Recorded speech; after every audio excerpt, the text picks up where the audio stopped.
Good afternoon. Welcome to another edition of the Golfmonger Show. I'm your host, Brian Steffen. I am the Golfmonger here on TGD Radio. In the studio for a change, instead of on location. And with me always, man behind the glass, making it happen, making it possible for me to be on the air. Our producer, Jeff Gilder. Jeff, how you doing this afternoon, buddy? Man, I'm doing good. Just tickled to death to be here in always beautiful and sunny Myrtle Beach, South Carolina. Yeah, always. Today especially. Yeah, it's gorgeous out there, man. Absolutely. About the only place better to be right now than here might be at Orlando at the PGA Show. Might be. Yep. Might be. By the way, if you're a Twitter follower in the golf world, your entire timeline's probably covered with pictures and comments and tweets and stuff from everybody from players to product promoters to media folk to bloggers to you name it. Our very own woman of the people, Shan Coughlin, is down there at the PGA Show. Yeah, I made the mistake of calling her the woman on the street once. She didn't like that. I don't know about the connotation behind that Yeah. one. Yeah. I don't know. At least you didn't call her streetwalker. Yeah, true. That's what I said. Well, yeah, It's almost my exact worse. response. Yeah. Could have been worse. Yeah. Well, yeah, just scroll through your Twitter. By the way, speaking of Twitter, my Twitter at golfmonger. Here at the show, we're at the Golf Director. Check us out, follow us, like us at Sportsmonger, my other website. So listen, speaking of Twitter and websites and news out there, did you see the pictures of Tiger Woods? I did. Now, Okay, do we care? what gets me is what's happened to the news media. I mean, everything is almost like tabloid news now.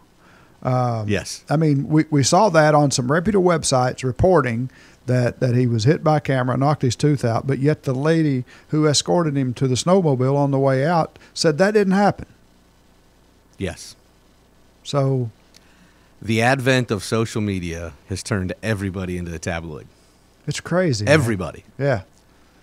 It's crazy. How do you know what's real journalism and what's real news? You know what I saw on Twitter the other day from supposedly the Twitter page of a site that for regular sports that I find, not a golf site, that I find fairly reputable. About 3 days ago, tweeted that Peyton Manning said he was going to retire. Now it's coming out that he's going to return if there's a couple of stipulations, I guess. But yeah, no, you're right, and that's what makes me laugh. I mean, first of all, okay, here two things. Let's see. The story started with Tiger Woods trying to be incognito with a mask on, watching his girlfriend ski. Yep. Okay, first of all, I don't care. Yeah, who cares? He's not on the golf course. He's not playing. You know when I care? When he shows up. Where's his first one? Waste Management? I think so. Phoenix Open? Yeah, that's when I care about Tiger Woods. 2, he pulls his mask down. He's missing a tooth. Second thing I don't care about. Does it affect his golf swing when he shows up at the Waste Management Phoenix Open? No, it doesn't. It may affect his whistle. So I don't care. You know. He might have to smile different if he wins. Yeah. You know. And chances are, last time I checked, he's got enough money to get that fixed. So we'll never even know what happened. It's a non-issue. Who cares? Yeah. I mean, seriously, are we that starved for information about certain athletes and celebrities that we need to talk about this? Oh, I know. It's ridiculous that is. I was like all over the place on Twitter for like an entire day. Everywhere you looked was a picture of Tiger with a tooth missing, and yet we're talking about it. Yeah, we are, and that's the amazing thing. But we're talking about the absurdity of it. Yeah, it is absurd. You know, Yeah. we're not reporting on it and saying and giving our theory. I don't care. You want my theory? If it got knocked out that easy by a camera, it's because it was a fake tooth, because that tooth got knocked out when his ex-wife hit him in the mouth with a 4-iron the night that she chased him out of the house. I thought it was a 9-iron. He wrecked the car. I thought it was a 9-iron. No, I don't. You know what? Here we go, getting mixed stories. Mixed stories again. Actually, I originally thought it was a 5-iron, and somebody corrected me and said it was a 4-iron. She had to club up because she was further away. That's it. She was further away. She had to club up. Got it. So, yeah, I mean, if you want my opinion, that wasn't a real tooth to begin with, because she knocked it out a couple of years ago. Okay. That's, if you want me to really get into what I think. But you know, more important story, all that, and people lost things. How about Robert Allenby? Oh my gosh. Yeah, Of course, that's even getting weird. Yeah, that's weird. There's all kinds of stuff happening there now that just kind of makes you think, huh? Well, now they're saying, you know, he didn't get kidnapped. There's reports out there saying that it was all a big to-do about nothing. He actually just got drunk and fell down and hit his head on a rock. And I'm like, that's not falling and hitting your head on a rock. I saw the pictures, dude. If he fell multiple times. He fell, got up, fell down again, got up, fell down again. Yeah. Yeah. And he hit several rocks. Yeah, or he fell downstairs. It may have been, yeah. Yeah, he didn't stumble and or fall maybe, down. maybe he fell off a cliff in a rock quarry. Who knows? You know, if that was a rock, that was one hell of a rock. Yeah, if he fell down and those pictures, and I'm looking at it right now on Twitter, that ain't from falling down and hitting your head on a rock. Yeah. Here's the thing, because then he came out and said he was beaten. If you fell and hit your head on a rock, you're just going to say, "Hey man, I'm a clumsy idiot. I fell and hit my head on a rock." I mean, what's the point of making up a story and saying he got beaten and mugged and you know, robbed and you know whatever? Yeah. No, but then there's even other stories that came out and say that there was some shadiness going on, which is why he got beat up. Yeah. You know, it's just weird. Then you got the grassy knoll theory, you know, the homeless lady.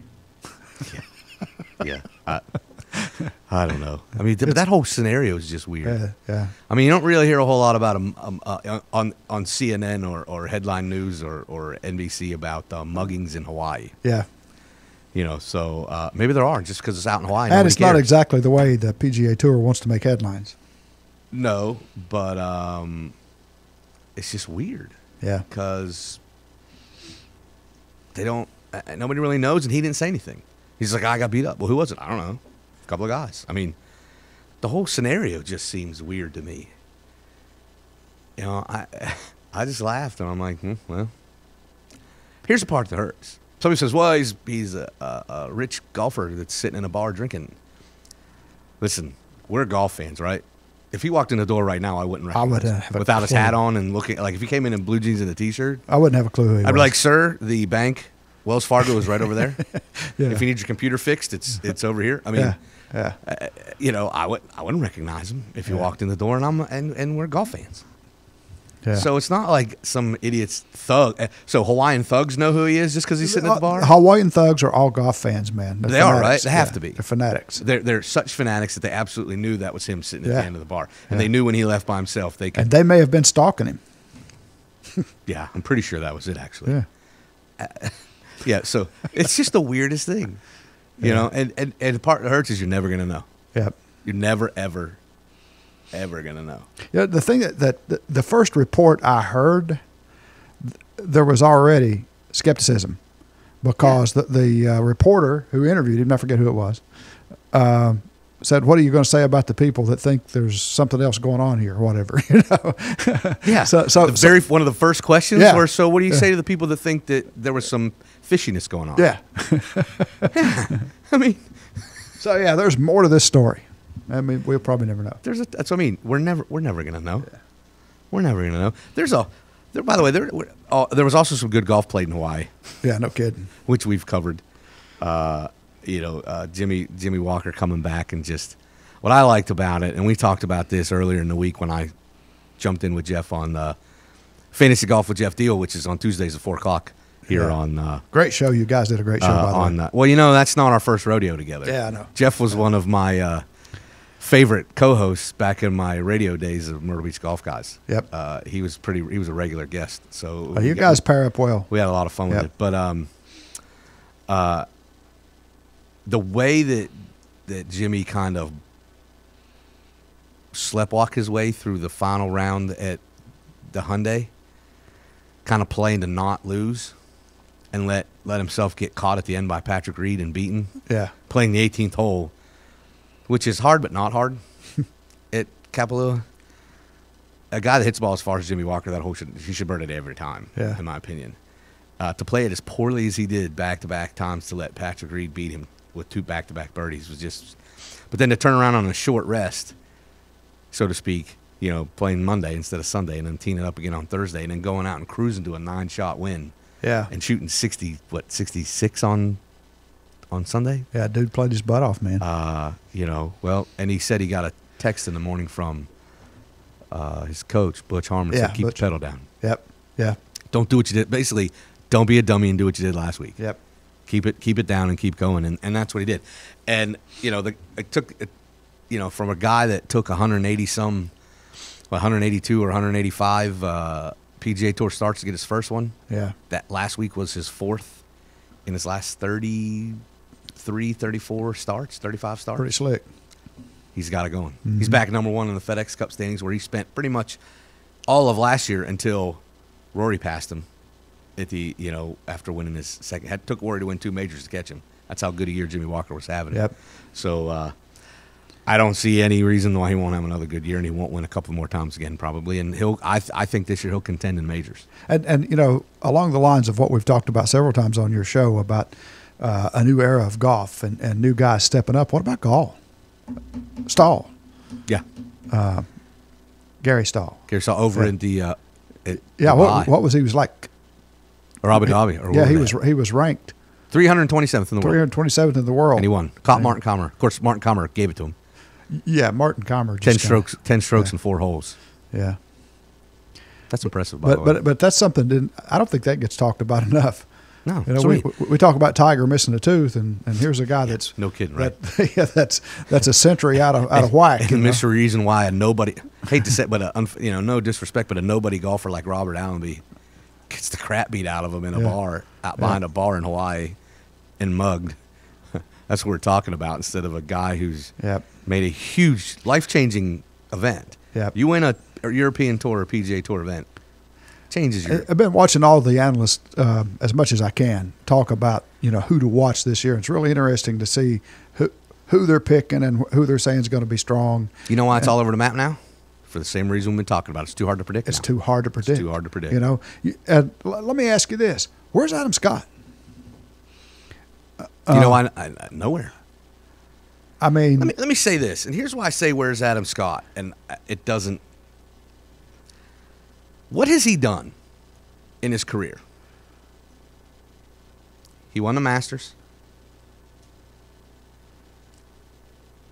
But where in his career has he been like a dominant golfer over a stretch where you should bring his name up? He's never been. He's gotten hot a couple of times. Yeah. And he's that guy that should win more than he does, so everybody wants to talk about him. But you don't see anybody predicting in advance, this is going to be Adam Scott's year. Yeah. Nah. You're going to rattle off 15 guys before you bring up his name. And it's a shame because he's a hell of a golfer. But, I mean, he won the Masters. But he was in that mix last year. When everybody was talking about who to watch and what to do, there he was, okay? Yeah, but he disappeared quickly. And there was a guy that wasn't in the mix who's definitely there now, and that's Patrick Reed. Mm-hmm. Jordan Spieth, no question that he's going to be a force this year. Rory. Or is expected. Everybody's still talking about Rory. Ricky Fowler after the year he had last year in the majors. Everybody questioning what's Tiger going to do now he's back and healthy. Yeah. People are talking about what's Dustin Johnson going to do when he comes back now off of his hiatus. And we're going to talk more about that here in a minute.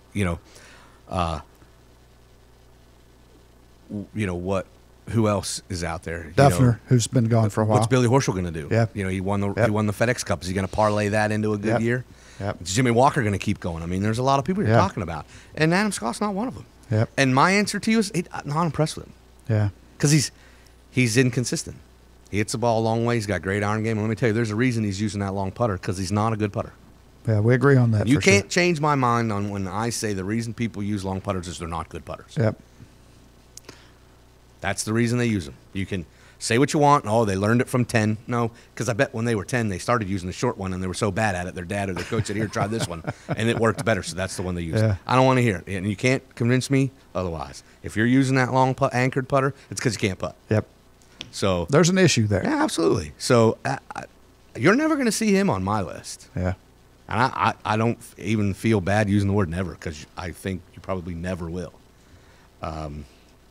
But speaking of one of those guys on the list, another hot topic lately, quietly becoming a warm topic, is Dustin Johnson. Yep. First off, him and Paulina, congrats. Their son was born. Yep. Little baby boy.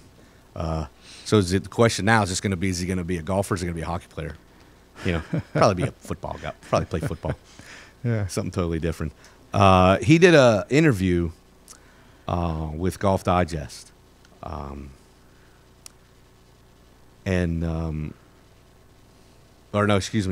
Sports Illustrated, with Pete Thamel, I think is how you pronounce his name.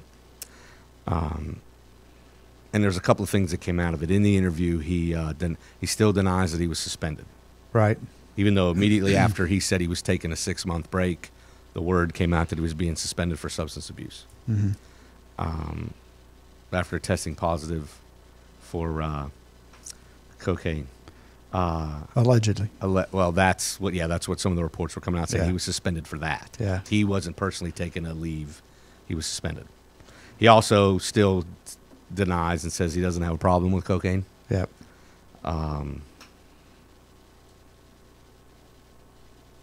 He said he had issues. That's why he was taking the break, but that's not one of them.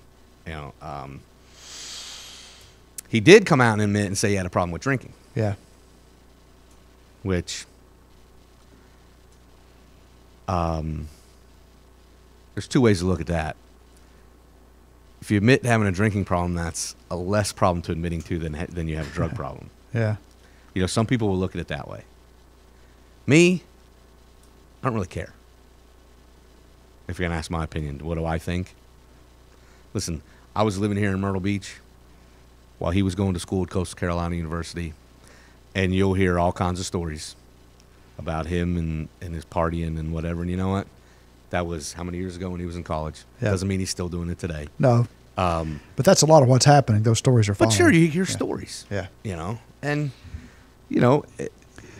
if you want to extrapolate that out onto the golf course, what's one thing that I have said over and over about Dustin and his game, and a lot of other analysts and other people have said? He's got every shot in the bag, and arguably he's got the most ability of anybody on the tour. And I mean anybody. Yeah. Our very own in-house instructor, Hugh Royer III, was here this morning. We were talking about this. HR3 says the same thing about him. And we're talking about the birth of his son and the effect that has on fathers. You know that. I know that. And if his personal problems are resolved from this hiatus, and if he comes back playing at the top of his game, holy cow. There's nothing. There's nobody out there like him. No, because not only can he hit the ball as farther than everybody. Yeah. But like you said, he can play every club. He's got a good short game. Yep. He putts the ball well. His most inconsistency is probably his putter. Yeah. But that's going to come to that goes hand in hand with my next point. Not sure that he has the mental focus. Because you can see where he's going along, and then he loses it for like 3 holes. Yep. And then it comes back. Yep. And it just seems like, or... Can you imagine how hard that is? I guess. I mean, think about that. Think about how hard it is. I don't know. I've never played that good before. I'm thinking about how hard it is for me when I play like I do. Yeah. But to really be on your game and then lose it. Like Keimer did. But then get it back. Yeah. Like, he'll lose it for 2 holes. Problem is, he takes a couple of doubles, it takes him out of contention. Yep. And then he can't get it back. Or he loses it for a day. He has 3 great rounds, 1 bad round in the middle, and he finishes top 5 instead of winning. I mean, how frustrating is that to just not be able to keep it together? Now, people will say, well, that's because he's got a substance abuse problem.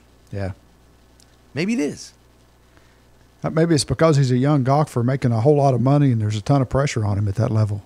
Maybe that's it, too. Maybe. I've talked to him before. I interviewed him one time here at the Monday after the Masters last year. It was very brief, not enough for me to gauge the man's, and I've watched his intelligence. Maybe he's not that smart. Yeah. I mean, there's a lot of reasons. I mean, let's think about it. Maybe he just gets nervous. Maybe he's a choker. There's 100 things it could be. Yeah. Everybody's just going to dial in and focus in on this whole substance abuse, or he's hooked on coke, or now. So, but let's face it. He's probably got the best in-house mentor he possibly could have. Oh, yeah. His father-in-law. Yeah. Or soon-to-be. Yeah. father-in-law. You think Wayne Gretzky hadn't dealt with pressure in his life? Oh, my goodness. Yeah. Started playing in the NHL at 18. Winning Stanley Cups at 20 years old.